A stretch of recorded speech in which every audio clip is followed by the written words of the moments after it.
Doing the flea and tick treatment for your boxer may not seem important, but it definitely is, and today we're here to help you with it.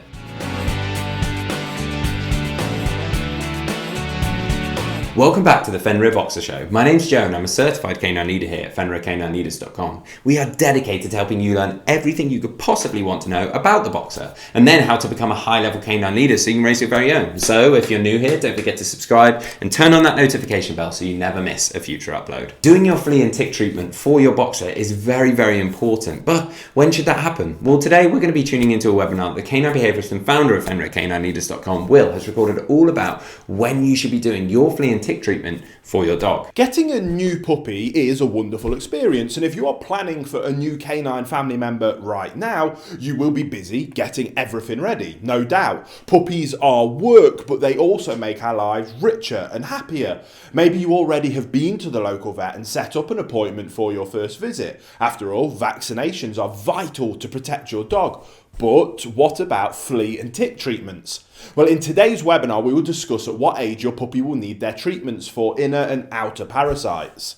And we will begin with the first set of parasite treatment, which your puppy should already have by the time that you bring them home. If you buy your puppy from a good breeder, they will give you a pet passport. This booklet lists all the treatments that your dog has received from their breeder's veterinarian.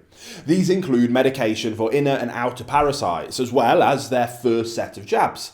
Typically, the first health check and deworming on puppies is done 2 to 3 weeks after birth, then between 6 and 8 weeks of age. They get their first vaccination and another set of treatment to protect against fleas, worms and other parasites at that time. Your job will be to follow up with these 2 sets of vaccination boosters. These are usually spaced apart 28 days from one another. Ideally, the recommended dates for the next jabs will already be marked on the pet passport. And on these vet visits, your dog will also receive their next set of inner and outer parasite treatment. Now, young dogs need all the nutrients from their food to grow in a healthy way. This also means they absolutely need protection from intestinal worms, and whilst outer parasites do not hinder a puppy's digestion, they can cause serious discomfort, disease, and in extreme cases, a dangerous blood loss. Therefore, puppies need to be protected against fleas, ticks, mites, and insect bites.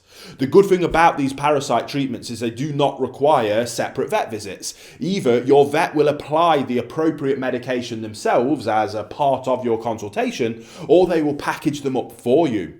In the case of the latter, ask your vet to write down all the details for you, such as when exactly to give the medication to your puppy, how much of it, and whether to give it with food or on an empty stomach.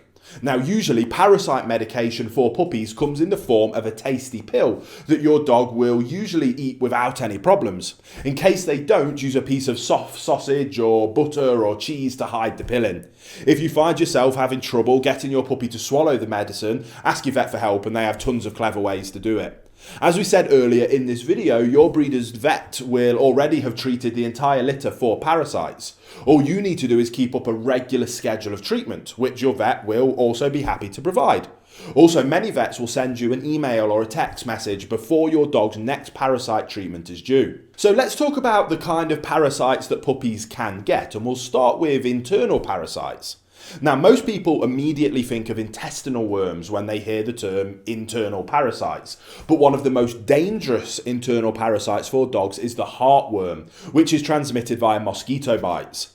Heartworm prevention for puppies usually comes in the same pill as their deworming medication, but you want to double check with your vet and that this is the case, and whether or not the prevention is even needed, as you may be living outside of a heartworm risk area. Puppies can also usually get roundworms from their mothers. These spaghetti-like worms are the most common intestinal parasites in dogs. They can be seen in the stool, especially after a deworming treatment. Now, tapeworms will lodge in the small intestine of dogs, who can become infected by eating rodents or fleas that then carry the worm.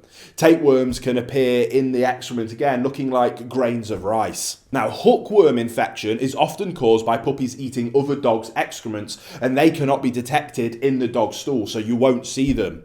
Whipworm infections are quite serious and can cause bloody diarrhea. Infection comes from swallowing contaminated soil, where the worm's eggs can survive there for years. They're some of the more common internal parasites, but there is also external parasites.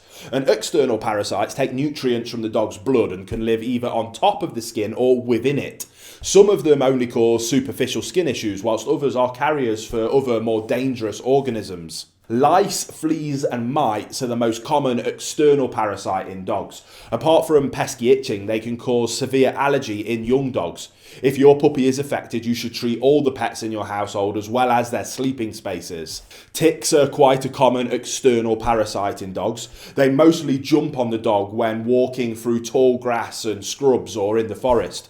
Usually ticks cause only local skin irritations, but they can carry Lyme disease, which is why preventative treatment is a must for all dogs. And that wraps up our quick webinar about at what age your puppy will need parasite treatments and some rough overviews of the things that you need to be aware of. Again, we always advise that we're not vets, so speak to your local veterinarian as part of getting a new puppy and they'll be able to give you much more detailed advice. This is just a really good starting place. So I hope you enjoyed it, and I'll see you on the next webinar. There you have it, guys. Some really useful information from Will there, all about when you should be doing your flea and tick treatment for your boxer. I really hope you enjoyed today's video. If so, get involved in the comments down below, as we would love to hear from you.